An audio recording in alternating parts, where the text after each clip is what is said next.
PCOSനെ കുറിച്ച് പറയുമ്പോഴൊക്കെ നമ്മൾ കേട്ടിട്ടുണ്ട് ബ്രെയിൻ ഫോഗ് എന്നൊരു വാക്ക് അല്ലേ. ഇതെന്താ നമുക്കൊന്ന് നോക്കിയാലോ.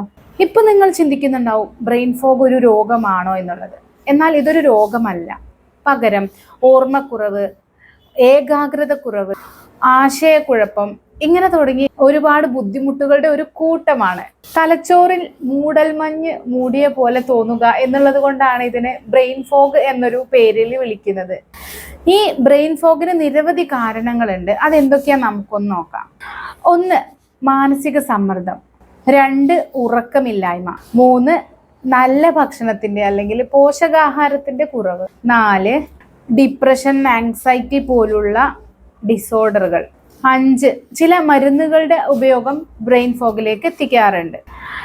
6, PCOD, പ്രഗ്നൻസി, മെനോപോസ് പോലെ നമ്മളുടെ ഹോർമോണിന് വേരിയേഷൻ വരുന്ന ചില അവസ്ഥകൾ.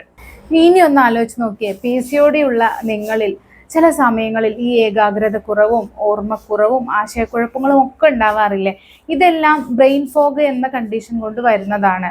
അതിൻ്റെ മൂല കാരണം എന്നുള്ളത് ഹോർമോണുകളുടെ ആ ഒരു വലിയ വേരിയേഷൻ തന്നെയാണ്. അതുകൊണ്ട് PCOD മൂലമുള്ള ബ്രെയിൻ ഫോഗിനെ നമുക്ക് PCOD നിയന്ത്രിക്കുന്നതിലൂടെ നോർമലാക്കാനായിട്ട് സാധിക്കും.